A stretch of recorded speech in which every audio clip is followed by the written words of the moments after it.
Estás escuchando el audio de la Iglesia Bellman Asamblea de Dios. Si desea ver más recursos o donar a nuestro ministerio, visítenos en bellmanasamblea.org. Un año atrás, en ese picnic, ese fin de semana, yo invité a unos nuevos amigos para predicar aquí en nuestra iglesia. Hace un año, casi un año que nos conocimos, yo y el pastor David, y los invitamos y vinieron al picnic y convivieron con nosotros. Y ya al final de este fin de semana, cuando lo estuve llevando al aeropuerto, el Señor me dijo: estos van a ser tus nuevos pastores para el ministerio de español. Y me da felicidad poder anunciar oficialmente que ahora en adelante el pastor David Fritz va a ser nuestro pastor del servicio de español. Un grande aplauso, hermanos. Ven.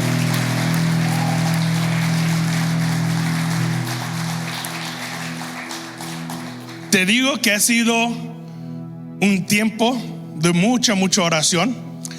En julio vamos a tener una comida después del servicio de español para tener un tiempo de conocerlos, de preguntar preguntas, de darte más detalles sobre la historia que ha durado ya casi un año, tratando de asegurar todo esto, arreglando mayormente cuestión de visas, de dónde vivir, de miles cosas.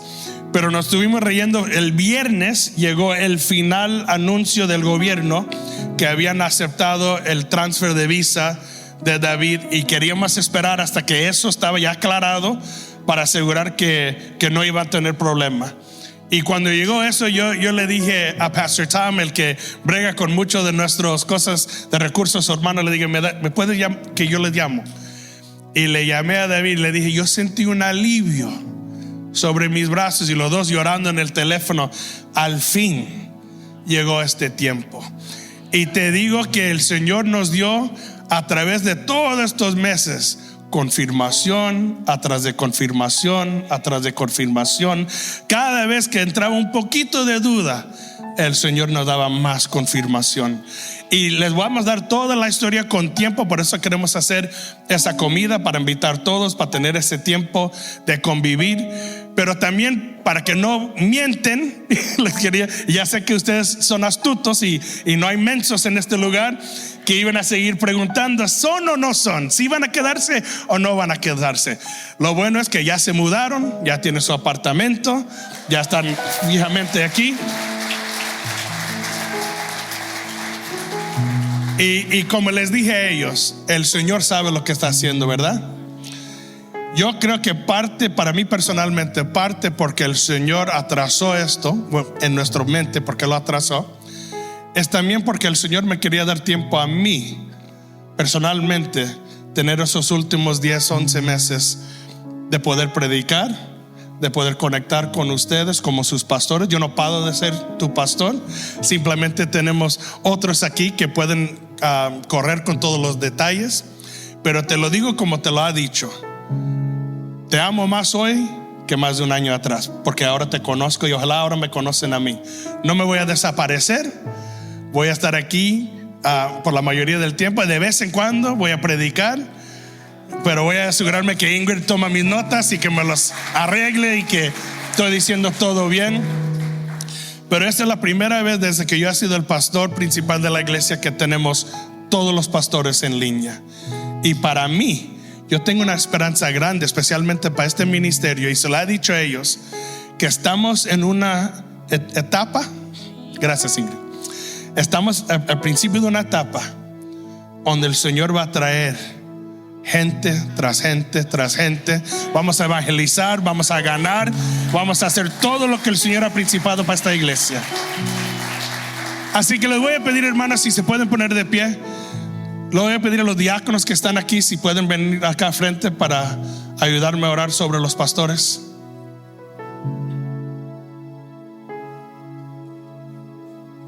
Hoy es un gran día para celebrar. Por eso tengo a alguien más que lo va a hacer. Le voy a pedir: no les ataques con preguntas después del servicio. Por eso vamos a tener esa comida, para poder dar la respuesta y no tener que dar la respuesta 1000 veces. Así lo damos en una vez. Pero te digo, no faltas esa comida, porque esta historia ya está bien poderosa. Como el Señor alineó todo, ni me lo van a creer. Pero qué orgullo me da de tener esta pareja con nosotros, guiándonos y ayudándonos en lo que el Señor ha mandado a este ministerio a hacer. Y lo que necesitan más que nada es tus oraciones y tu apoyo. Amén. Si pueden ayudarme, estiren la mano sobre David e Ingrid.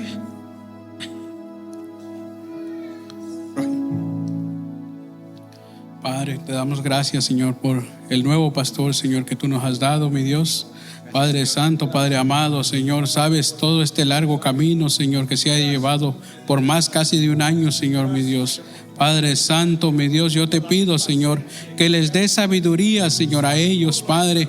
Y tú sabes, Señor, lo que necesita cada uno de tus hijos, Señor, mi Dios.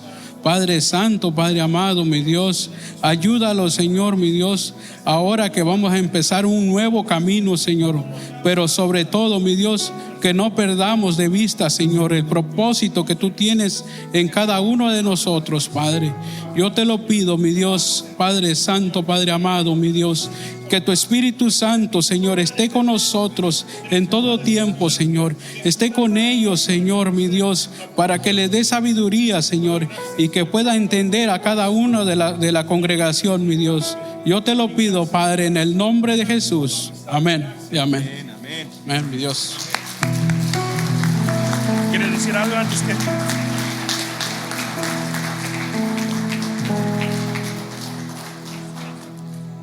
¿Quieres que diga algo?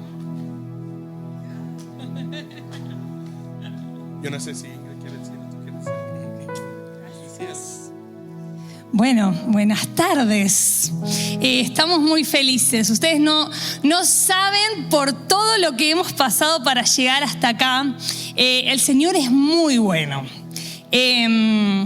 Y todo lo que hemos predicado desde hace tantos años, siendo pastores por tantos años, lo tuvimos que vivir en estos meses. Así que fue poner el pie en el mar. Chicago era el mar. Y fue llegar a este lugar el sábado pasado, sin un lugar donde quedarnos todavía. Y no te voy a robar mucho tiempo, bueno, un poquito. Sin un lugar donde quedarnos todavía, habiendo reservado el hotel solamente hasta el miércoles pasado. Y creyendo que para el miércoles pasado íbamos a tener un lugar donde vivir. ¿Qué día entramos al departamento? El miércoles. Estábamos esperando la respuesta con respecto a la visa de David y mi papá, que bueno, justo hoy es el Día del Padre, mi papá le preguntó a David, ¿qué día querés que llegue la visa? ¿Qué día querés que llegue? Y el viernes me gustaría que llegue. El viernes llega. Y el viernes nos llama Pastor Joey cuando estábamos haciendo unas compritas por ahí. ¿Cuántas cosas lindas que hay en Chicago para comprar, Dios mío? Bueno, y estaba la visa. Pero fue llegar a este lugar para que Dios abriera las puertas. Así que estamos felices, nuestro corazón está en este lugar, les amamos y estamos para servirlos a cada uno de ustedes. Que Dios los súper bendiga. Tengo esto. Amén. Ahora me dieron el del pastor.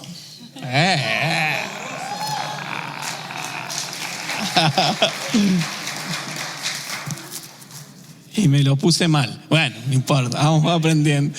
La verdad sí, felices, contentos, agradecidos a Dios. Hace un año que vinimos al Día del Trabajador, al camping, me acuerdo, y mi Ingrid estaba bien toda la semana y antes de hacer ese viaje se enfermó terriblemente. El ojo, el oído, y ahí empezó la lucha espiritual y cómo ver cómo Dios fue guiándonos en todo el proceso. La verdad estamos asombrados, sin palabras.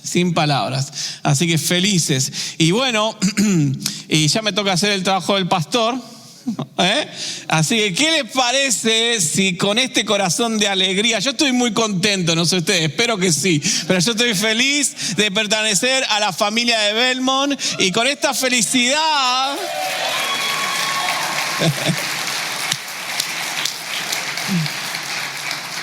Con esta felicidad vamos a darle al Señor lo que es del Señor. Amén. ¿Qué le parece con este gozo en el corazón, con esta alegría de poder honrar a Dios con nuestras ofrendas, con nuestros diezmos y dar lo mejor, el mejor a nuestro Padre eterno, que Él hace todo posible, que Dios abre camino? Un sentimiento de este tiempo, me sentía Moisés. Pero no Moisés el que salió de Egipto, sino Moisés el que estaba frente al mar y que venía el pueblo de Egipto atrás. Y me acuerdo y leo la oración de Moisés, y Moisés dice, y ora a Dios, ¿no? Frente al mar y detrás el ejército de Egipto que se iban a morir, y Dios le responde a Moisés y le dice, ¿por qué clamas a mí si yo ya te hablé? Cuando Dios habla, Dios cumple. Cuando Dios promete, Dios lo hace posible, porque para Él nada es imposible. Amén. Así que te invito a que levantes tu ofrenda en alto. Vamos a hacer una oración. Señor, gracias por este tiempo. Gracias por lo que estás haciendo. Gracias por tu obra, Señor. Gracias por tu iglesia, Dios. Vos sos el Padre, nuestro Padre Dios, la cabeza de la iglesia, Señor, que no defraudas, que no nos abandonas, que siempre cumples cada una de tus palabras. Señor, bendice estas ofrendas, bendice estos diezmos. En el nombre de Jesús oramos. Amén. Y amén. Amén. Gloria a Dios. Amén. Y ahí pasan nomás, ya está. Es la primera vez, por eso que pregunto. Muy bien. Bueno, feliz día a todos los padres. Espero que le hayan dado un regalo de no ir la suegra a la casa. No, mentira. Espero que hayan recibido regalo, y si no recibieron regalo, que les estén esperando en su casa con un gran regalo, ¿no? ¿Cuántos ya recibieron regalos? Eso, muy bien, muy bien, muy bien. Y los que no, vamos a orar para que lo reciban antes que termine el día de hoy. Amén. Y refiriéndonos al Día del Padre, este día tan especial, y a lo que Dios nos viene hablando esta semana, hablando un poco del temor de Dios, de cómo el Espíritu Santo obra a través de la iglesia y obra a través de nuestras vidas. Hoy quiero hablarte, y titulé este sermón de integridad o ruina. Tú decides. Y hay un Proverbios, el capítulo 1, versículo 7, que dice: el temor del Señor es la base del verdadero conocimiento, pero los necios desprecian la sabiduría y la disciplina. Como sabemos, en Proverbios la sabiduría es Jesucristo. Cuando el que escribe los Proverbios está hablando de Jesucristo, la sabiduría. Y el escritor, cuando habla del temor, ¿qué es el temor del Señor? No es tenerle miedo y que Dios está con el látigo para darte detrás. No habla de un temor de terror, como se le tiene a un tirano, sino el temor del Señor. Cuando el que escribe Proverbios habla del temor del Señor, habla de un temor o respeto que nos lleva a obedecer su palabra. Un temor reverente, un temor que Dios es el Todopoderoso, que Él es mi Padre, que Él está conmigo, que Él me acompaña. Entonces, cuando habla de temor, no es un temor de miedo, sino un temor reverente que nos lleva a obedecer a Dios, que nos lleva a obedecer a su palabra. El temor del Señor y el Espíritu Santo nos ayudan en nuestra integridad. ¿Y qué es algo íntegro? Cuando hablamos de integridad, estamos hablando de una sola pieza. De que no tiene agregado de nada, que es una sola pieza, es íntegro, ¿no? Por ejemplo, un diamante es íntegro porque es todo diamante. O una escultura está hecho de un mismo material que no tiene arcilla y es íntegro y no tiene ningún agregado, es completo, es así tal cual es. De eso hablamos cuando decimos integridad. Alguien íntegro es alguien completo, de una sola pieza, que no tiene relleno de otro material. Entonces, el temor de Dios nos ayuda y nos lleva siempre a caminar en integridad. ¿A qué? A caminar completamente dependiendo de Dios, siendo completos en Cristo Jesús. No con un sentimiento de temor, sino con un sentimiento de confianza, de saber que Dios está conmigo, que Dios me acompaña, que Él es fiel, que su palabra no falla y me lleva siempre a depender de Cristo. Entonces, en Cristo, alguien íntegro es alguien que está lleno del Espíritu Santo, que cada día renueva su mente en su palabra, cada día renueva su alma en su palabra. Como nos dice en Romanos 12:1, dice: no os conforméis a este siglo, sino transformaos por medio de la renovación de vuestro entendimiento, para que comprobéis cuál es la buena voluntad de Dios, agradable y perfecta. Gálatas 5:16 dice: digo pues, andad en el Espíritu y no satisfagáis los deseos de la carne. Entonces, vivir en el temor de Dios es vivir lleno del Espíritu Santo, siguiendo sus pisadas, siguiendo sus palabras, siendo así la clave de nuestra vida cristiana. Yo quiero vivir una vida cristiana en victoria, tengo que vivir en el temor del Señor, tengo que vivir siguiendo sus palabras. Cualquiera puede venir un domingo a la iglesia, pero no todos siguen sus pisadas. Entonces, debemos aprender a vivir en el temor de Dios.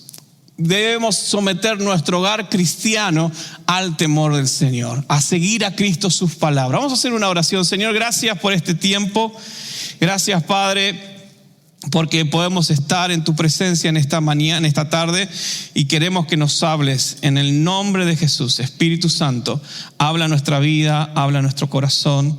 En tu nombre oramos. Amén, amén. Entonces, estamos en el Día del Padre, hablamos de la familia, del Día del Padre, y qué bueno es cuando tenemos un padre que es íntegro y que hace de un hogar íntegro. Yo no puedo pedir que en mi hogar haya orden si yo como padre no estoy en orden. Yo no puedo pedir que mis hijos se porten bien si yo como padre me porto mal. ¿Se entiende? Entonces, depende de cómo soy como padre, va a ser mi hogar. Los hijos son el reflejo de los padres. Los hijos son el reflejo de la educación de mi casa. Los hijos son el reflejo, no hablo de un hijo de 40 años que vive en tu casa, ¿no? Que no se va más, querés que se vaya y no se va, pero bueno, vamos a hacer ayuno de oración para que se vaya, para que lo saques del sótano. Salí de ahí abajo. Si no, hablamos de los hijos que estamos criando en casa, de los que están creciendo. Entonces, ¿qué estás construyendo con tus decisiones? Porque todo depende de qué decisiones vas tomando en la vida o voy tomando en mi vida. Integridad o ruina. Entonces, y se me vino una historia a mi corazón pensando en esto, en integridad, de un padre en un hogar, en una familia, que es no una historia grata, así que estaba en duda si compartirla o no. Pero como está en la Biblia, la puedo compartir, ¿no? Y la palabra es tan hermosa porque nos cuenta absolutamente todo de todo. Dios revela absolutamente todo y la verdad es una historia impactante.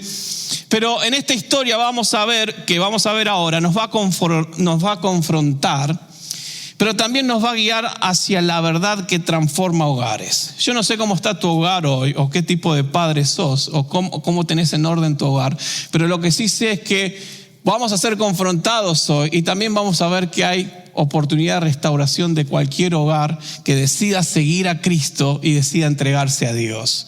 Y esta historia se encuentra en 2 de Samuel capítulo 13 versículo 1 al 19. Vamos a leer 19 versículos, pero prometo que lo voy a hacer lo más llevadero posible.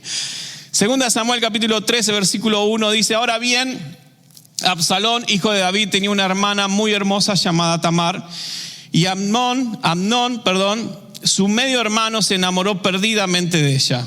Amnón se obsesionó tanto con Tamar que se enfermó.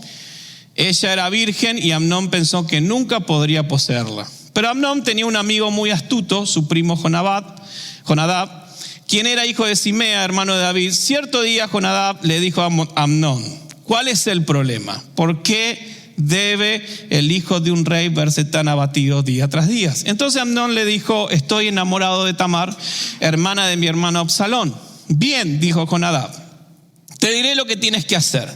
Vuelve a la cama y finge que estás enfermo. Cuando tu padre venga a verte, pídele que le permita a Tamar venir y prepararte algo de comer. Dile que te hará sentir mejor si ella prepara los alimentos en tu presencia y te da de comer con sus propias manos. Entonces Amnón se acostó y fingió estar enfermo. Cuando el rey fue a verlo, Amnón le pidió: por favor, deja que mi hermana Tamar venga y me prepare mi comida preferida. Mientras yo observo, así podré comer de sus manos. Entonces David aceptó la propuesta y envió a Tamar a la casa de Amnón para que le preparara algo de comer. ¿Están conmigo? ¿Siguen conmigo? Muy bien, seguimos en esta historia. Cuando Tamar llegó a la casa de Amnón, fue donde él estaba acostado para que pudiera verla mientras preparaba la mesa. Luego le horneó su comida preferida, pero cuando ella le llevó la bandeja a Amnón, se negó a comer y le dijo a sus sirvientes: salgan todos de aquí. Así que todos salieron. Entonces le dijo a Tamar: ahora trae la comida a mi dormitorio y dame de comer aquí. Tamar le llevó su comida preferida, pero cuando ella comenzó a darle de comer, la agarró y le insistió: ven, mi amada hermana, acuéstate conmigo. No, hermano mío, imploró ella, no seas insensato, no me hagas esto. En Israel no se hace semejante perversidad. ¿A dónde podría ir con mi vergüenza? Y a ti te dirán que eres uno de los necios más grandes de Israel. Por favor, solo habla con el rey y el rey te permitirá casarte conmigo. Pero Amnón no quiso escucharla y como era más fuerte que ella, la violó. De pronto, el amor de Amnón se transformó en odio y la llegó a odiar aún más de la que la había amado. Vete de aquí, le gruñó. No, gritó Tamar, echarme de aquí ahora es aún peor de lo que ya me has hecho. Pero Amnón no quiso escucharla, entonces llamó a su sirviente y le ordenó: echa fuera a esta mujer y cierra puerta tras de ella. 18. Así que el sirviente la sacó, cerró la puerta detrás de ella, y Tamar llevaba puesta una hermosa túnica larga, como era costumbre en esos días para las hijas vírgenes del rey. Pero entonces ella rasgó su túnica y echó ceniza sobre su cabeza, cubriéndose la cara con las manos, y se fue llorando. Qué historia, ¿eh? Es dura. Yo a veces cuando leo el Antiguo Testamento digo: ¿por qué está esto acá? Qué terrible. ¿Cómo puede ser? Acá vemos los hijos de David. Acá vemos la familia de David. David era un padre. David era el rey, pero tenía una familia. David tenía un muy buen trabajo, ganaba muy bien, pero tenía una familia. Y en ese momento surge esto. Este es un hecho que estremece nuestro corazón, realmente. Cuando uno lo lee y lo lee, la verdad que nos golpea un poco y sacude nuestra alma. Y son las historias que a veces no queremos leer, que están en la Biblia, pero están ahí. Yo ahora quiero hablarles y mostrarte lo que hizo David con esta situación, frente a un caos en su hogar, frente a una situación grave que sucedió en su casa. ¿Cómo actuamos frente a las situaciones que suceden en casa como padres? Saben que el padre es la cabeza del hogar. Y yo sé que hay madres solteras, el pastor Joyce decía, y a veces las madres solteras, no a veces siempre, cumplen la función de papá y mamá a la vez. Entonces, ¿cómo como cabeza del hogar trabajo las situaciones que suceden en casa? El caos. Lo primero que sucede después de esta terrible situación de violación, lo primero que sucede y lo primero que hace David es mirar hacia otro lado.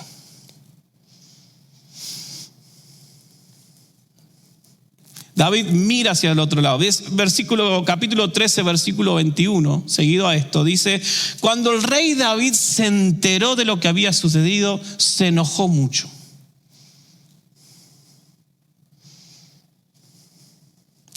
No manejó la situación, no llamó a su hijo Amnón, no fue a buscar a su hija que fue ultrajada. Él se enojó por la situación de la casa. Se enojó por lo que había sucedido. ¿Cómo puede ser que en mi casa pase esto? ¿No? ¿Por qué no hay orden en mi casa? ¿Qué pasa que se comportan así? Violaron a su hija y él cayó mirando hacia otro lado. Se enojó mucho, pero no hizo nada. No te sirve enojarte por las cosas que suceden en tu casa si no haces algo. De nada sirve enojarte si no pones manos a la obra. De nada sirve que te enojes mucho y a veces decimos, ¿por qué está todo desordenado acá? Y al final yo llego de trabajar y... ¿Sabes que un buen padre no es solamente alguien que lleva dinero a la casa? El ser papá no significa que tengas que traer plata a casa. Ese no es un buen padre. Porque David ganaba muy bien. Entonces, David no castigó a su hijo Amnón como debió haberlo hecho. Pudo haber sido, tal vez, porque era su primogénito. Amnón era su primer hijo. Y algunos dicen que lo amaba tanto que le dio como... Y otros dicen que el pecado de David era tan reciente y que el pueblo le tenía tan reciente que David estaba atado de manos. ¿Sí? Atado de manos. Porque su propio pecado estaba ahí fresquito en la mente del pueblo. Entonces, David sabía lo que tenía que hacer frente a esta situación, pero sus manos estaban atadas. A veces el pecado roba nuestra libertad moral. Podemos venir a la iglesia, pero si yo estoy en pecado, no tengo autoridad moral en mi casa. Porque no hay integridad. Yo busco integridad. Yo busco orden en mi casa, pero yo no estoy en orden. No hay integridad. Entonces estás atado de mano. Porque a veces hay que cambiar la situación y la situación siempre empieza por mí. Dios quiere cambiarte a vos. Dios quiere transformarte para una vez que Dios transforma tu vida, transforma tu hogar. Siempre esperamos que Dios cambie a mi esposa o Dios cambie a mi esposo, pero nunca queremos que Dios me cambie a mí. Pastor, ore por mi esposa que no lava los platos. Pastor, ore por mi esposo que viene y se va a jugar al fútbol y no vuelve más y llega borracho y que esto que el otro. Pero siempre Dios empieza a trabajar en mi vida, en mi corazón. Entonces, no mires hacia otro lado frente al caos que hay en tu casa. No seas condescendiente con tus hijos. David fue condescendiente con su hijo, porque su hijo hizo una atrocidad, pero era su primer hijo, lo amaba tanto, y ya le va a pasar, y a veces somos condescendientes con nuestros hijos y no hay disciplina, no hay corrección. No queremos que nuestros hijos paguen las consecuencias de su pecado, de su error, y a veces en esa condescendencia hacia nuestros hijos, hacemos que nuestros hijos crezcan torcidos. Y no es la culpa del sistema, no es la culpa de la escuela, es la culpa de papá y de mamá. Y le meten esas cosas de progresismo en la escuela y yo no puedo hacer nada. Vos sos el primero que podés hacer algo. Entonces no mires hacia otro. Como padre no debes mirar hacia otro lado. Tenés que mirar a tus hijos. Tenés que mirar la situación que está sucediendo. Tenés que ocuparte de ellos. Es tu responsabilidad. Dice en Proverbios 27, los justos caminan con integridad. Benditos son los hijos que siguen sus pasos. Benditos son los hijos que siguen los pasos del justo. Segundo, si yo miro hacia otro lugar, si yo soy indiferente a lo que pasa en mi casa, otro viene y ocupa mi lugar. Si yo no hago nada en mi casa, va a venir otro y ocupa tu lugar. Mirá lo que dice más adelante en esta historia. Porque cuando el padre no se hace cargo en ese momento, su hijo Absalón manejó la situación. Como papá no hizo nada para arreglar la situación, ¿qué hizo Absalón? Si papá no hace nada, yo voy a hacer algo. Y la manejó mal. ¿Por qué la manejó mal? Porque no era trabajo del hijo, era trabajo del padre. ¿Cuántos hijos trabajan por la ausencia de sus padres? ¿Cuántos hermanos mayores crían a su hermano menor? David miró hacia otro lado, no se quiso hacer cargo y otro ocupó su lugar. Mirá lo que dice el versículo 25 de 2 Samuel capítulo 13. Ahí nomás, dice, el rey contestó, no, hijo mío, si fuéramos todos sería mucha carga para ti. Porque Absalón le estaba pidiendo algo a su padre. Entonces Absalón insistió, pero aún así el rey dijo que no iría aunque le dio su bendición. Bien, le dijo el rey, si no puedes ir, ¿por qué no envías a mi hermano Amnón con nosotros? ¿Por qué Amnón?, preguntó el rey. Pero Absalón, bicho, siguió insistiendo hasta que por fin el rey accedió y dejó que todos sus hijos asistieran, entre ellos Amnón. Así que Absalón preparó un banquete digno de un rey. Versículo 28, Absalón le dijo a sus hombres, esperen hasta que Amnón se emborrache, entonces a mi señal mátenlo. No tengan miedo, yo soy quien da la orden, anímense y háganlo. 2 años después, Absalón manipuló a David e ideó matar a su hermano. No es que esto sucedió después de lo que hizo Absalón a su hermana. Esto pasó después de 2 años. O sea, David tuvo el tiempo suficiente para actuar, pero no hizo nada. Se enojó, pero no hizo nada. Vino Absalón, vio que su padre no hizo nada, veía a su hermana llorar, veía el caos en la casa y dijo, yo tengo que hacer algo. No puede ser que mi casa siga así o que esta situación siga así. Entonces, 2 años Absalón manipuló a David e ideó matar a su hermano.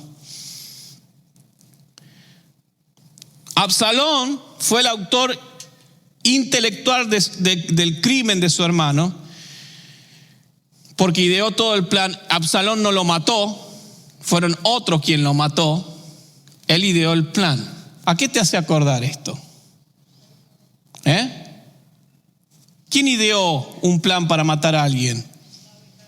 Exacto. ¿Qué significa esto?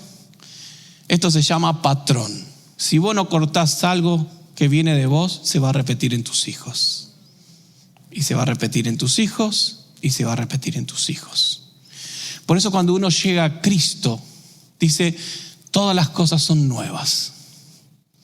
Por eso cuando uno llega a Cristo tiene que ser clavado en la cruz con Él para que Cristo viva y que lo mismo que vos tuviste que pasar o tus acciones no se repitan en tus hijos. Mira, hermano, tengo algunos años de pastoreo y he visto patrones que se han repetido en familias sin buscarlo. Es increíble cómo sucede. Pero es tu responsabilidad que ese patrón no se repita. Dios viene a tu vida, Dios viene a mi vida, Dios me transforma. Y no es que Dios no hace nada, es Dios está conmigo para que yo pueda tomar manos en el asunto. Los patrones se repiten. Fue lo que hizo Absalón. Cuando no se trata, no se soluciona y vuelve. Acá la situación volvió, pero aún más fuerte. ¿Por qué más fuerte? Con los hijos. No dejes conflictos sin solucionar en tu vida. Solucionar. Acá no es, bueno, el tiempo lo cura todo. No, el tiempo no cura nada.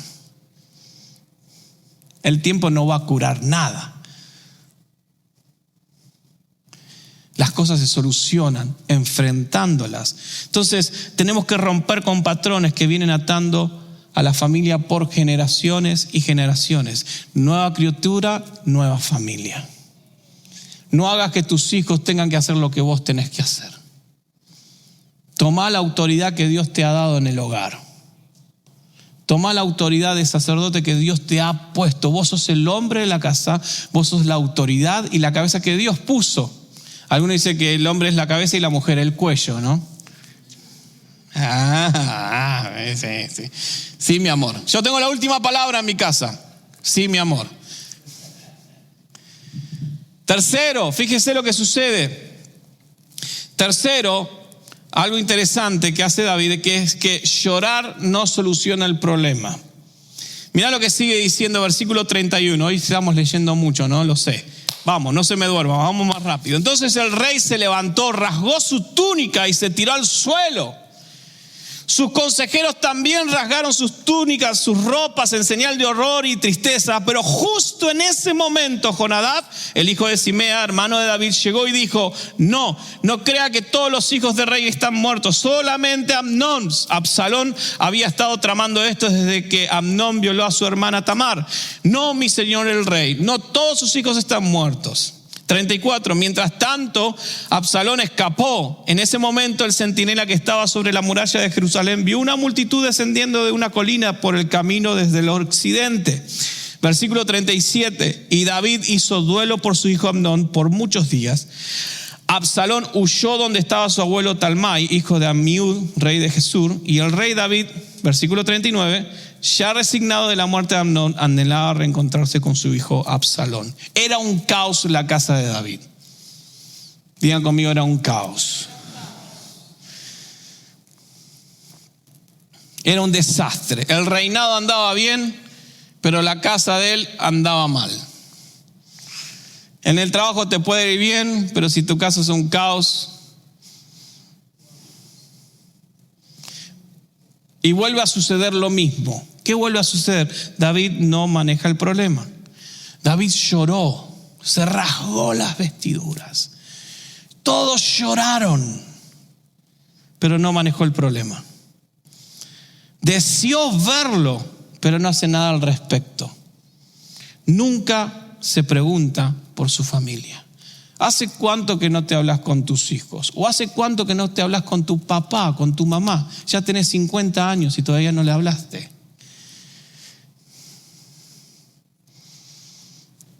No pasa nada si no hago nada. Al contrario, se deteriora más. Entonces, el tiempo no va a sanar, pero el actuar en pos de la palabra de Dios va a sanar y va a traer libertad. Cuando como padres, ya sea mamá o papá, no hacemos nada por nuestra familia, cuando elegimos mirar hacia otro lado, evitamos enfrentar la situación, es porque no nos importa lo suficiente o tal vez no tenemos el valor para actuar. Y esa pasividad abre una brecha. Diga conmigo, brecha. Abre un espacio que tarde o temprano va a traer consecuencias. Se puede olvidar en el tiempo, pero va a abrir una brecha. ¿Qué fue lo que sucedió acá? Mirá lo que dice. En el cuarto, y ya estoy ahí, el cuarto dice que aparece un mediador. Alguien para intentar unir las partes. Alguien para decir, bueno, David, vamos a arreglar las cosas con tus hijos porque acá termina todo mal. Mirá lo que sucede, 2 Samuel 14, 23 al 24, dice así: enseguida Joab fue a Gesur y trajo a Absalón de regreso a Jerusalén. Pero el rey dio esta orden: Absalón puede ir a su propia casa, pero jamás vendrá a mi presencia. De manera que Absalón no vio al rey. No lo quiero ver más, Absalón. Aparece Joab, un mediador en la historia. Aparece alguien para intentar traer solución. Parece que la historia comienza de cero. Aparece Cristo para mediar. Aparece Cristo para tratar de arreglar la familia. Aparece Cristo ahí para trabajar en nuestro hogar. La historia parece que empieza de cero, para que el Padre arregle las cosas. Pero como leímos recién, David nunca lo quiso volver a ver. No lo quiso volver a ver. Y el capítulo 15, más adelante, versículo 7, nos dice que David no ve a su hijo por 4 años. O sea, da un total de 6 años que David no ve a Absalón. 6 años sin hablar ni ver a su hijo. ¿Cómo construimos nuestras relaciones familiares? ¿Cómo es tu hogar? Yo no quiero saber cómo es tu hogar, pero ¿cómo construimos nuestro hogar, nuestra casa? El hecho de mirar hacia otro lado frente a los conflictos, no confrontar a los hijos, no actuar cuando y como es debido, sin ser guiado por Dios y no poniendo en práctica las palabras de Dios, porque David en ese momento nunca hizo lo que mandaba la ley. Hacer todo esto convierte, al igual que el hogar de David, en nuestro hogar lo convierte en un caos. Porque ¿sabes qué tendría que haber hecho David según la ley? ¿Quién habló por ahí? Tenía razón. ¿Qué dijo? Matarlo. Exacto. Según la ley lo tenía que matar. Duro el castigo para su primogénito. Por eso no quiso hacerlo. Tal vez te duela la corrección que le vas a hacer a tu hijo, pero esa corrección le va a salvar la vida. El hacerte cargo y corregir y poner orden va a salvar la vida de tu familia y va a cortar patrones. Porque ¿qué sucede si no? Lo último que pasó es que David perdió autoridad. ¿Viste cuando decís, ya no tengo autoridad en mi casa? David pierde autoridad. Mira lo que pasa en el capítulo 15, versículo 6. Dice así: cuando alguien trataba de inclinarse ante él, no lo permitía. Absalón, hablando de Absalón, cuando alguien trataba de inclinarse ante él, no lo permitía. En cambio, lo tomaba de la mano y lo besaba. Absalón hacía esto con todos los que venían al rey por justicia, y de este modo se robaba el corazón de todo el pueblo de Israel. Astuto el pibe, Absalón comienza un tráfico de influencias. Comienza a desquebrajar la autoridad de su padre y termina sublevándose contra su padre.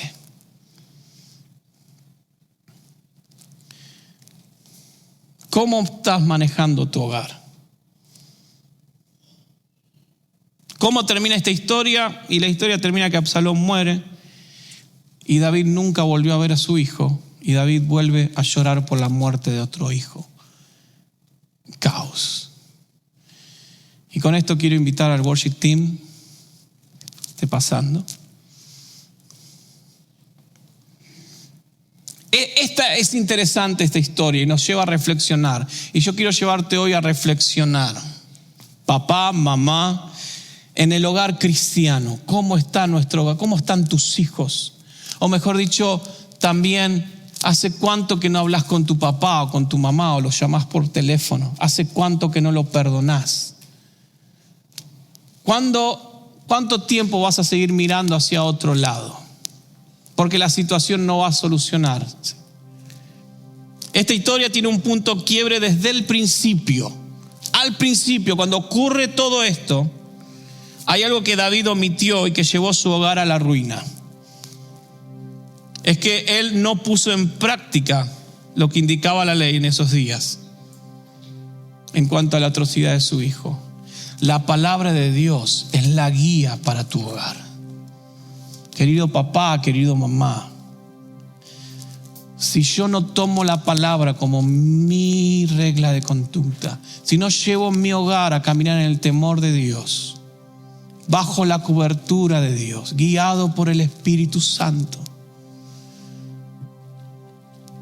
tu hogar va a ser un caos. El hogar cristiano de hoy tiene que ser un hogar que sea la luz y el faro de la sociedad. ¿Cuántos vecinos tenés que su hogar es un caos? Hijos contra sus padres, padres ausentes, niños que se crían solos. Y no son niños que viven en una comunidad alejada de la sociedad. Son niños que viven en una sociedad.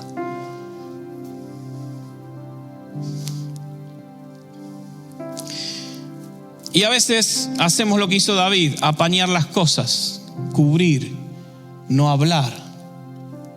Y no hablamos. Y lo que ocurre con esto es que destruye a la familia. A veces decís, no quiero crear un conflicto y hablar esto porque ¿para qué lo voy a corregir? Ya va a crecer. Pero es interesante que la Biblia nos lleva a corregir. La palabra de Dios nos enseña y corrige nuestros pasos. Nuestros pasos son guiados por su Espíritu.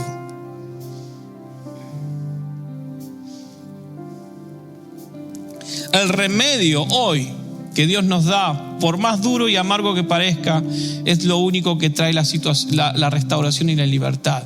A veces hay que hacer pasos y decisiones difíciles. A veces el remedio es amargo, no es dulce, pero es el único remedio que puede corregir tu hogar. Y yo quiero que te pongas de pie en este momento. y que cierres tus ojos y pienses en tu hogar, en tus hijos, en tu esposa, en tu esposo, en vos mismo, vos misma. ¿Cómo está tu hogar? Si tu hogar es un caos, déjame decirte que hay oportunidad. Si tu hogar no está bien, déjame decirte que hay solución y hay restauración.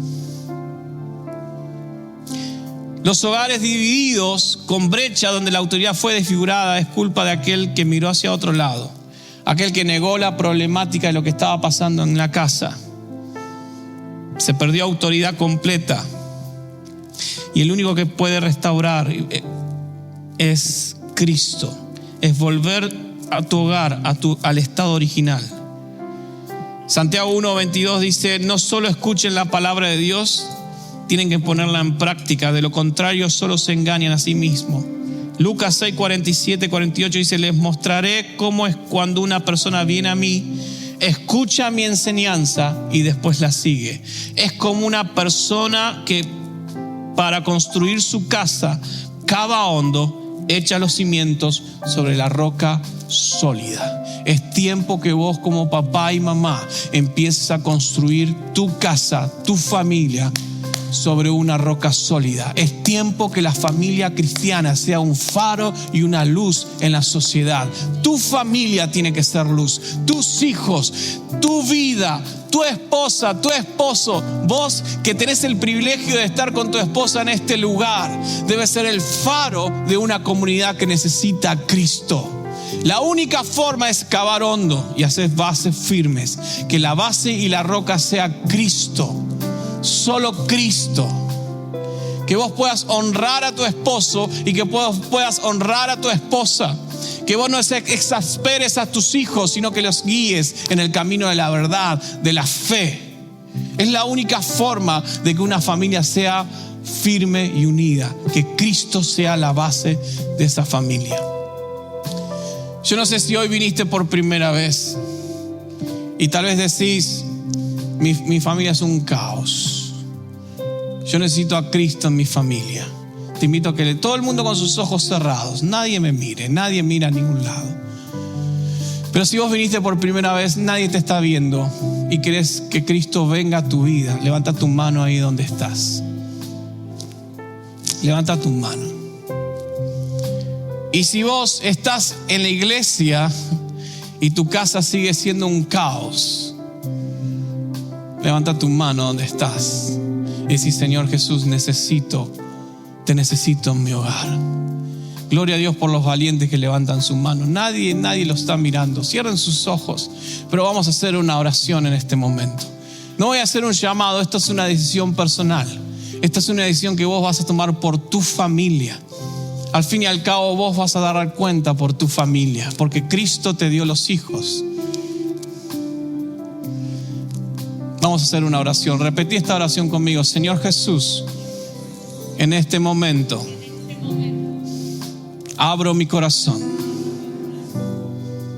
Ayúdame a poner a mi familia sobre tus bases. Que vos, Cristo, seas la base de mi familia, roca firme. No quiero mirar hacia otro lado. No quiero, Dios, evitar la confrontación. Quiero ser alguien que guarde a su familia, que la cuide conforme a tus palabras, conforme a tu espíritu, en el temor de Dios, en el nombre de Jesús. Perdóname por mis fallas, por mis errores, y ayúdame a llevar a mi familia a la luz de Cristo. Seguramente hay cosas que tengas que corregir. Seguramente hay cosas que tengas que hablar. Hacelo hoy. No esperes a mañana. Porque hoy Dios te está abriendo los ojos. Hoy tenés que perdonar. Hoy tenés que solucionar las cosas que están en casa. No se van a solucionar solas. Pero lo que sí sé es que no vas a estar solo. Dios, su Espíritu, está ahí con vos. Amén. Amén. Gloria a Dios. ¿Por qué no le das un aplauso al Señor en esta mañana? Amén. Gloria a Dios.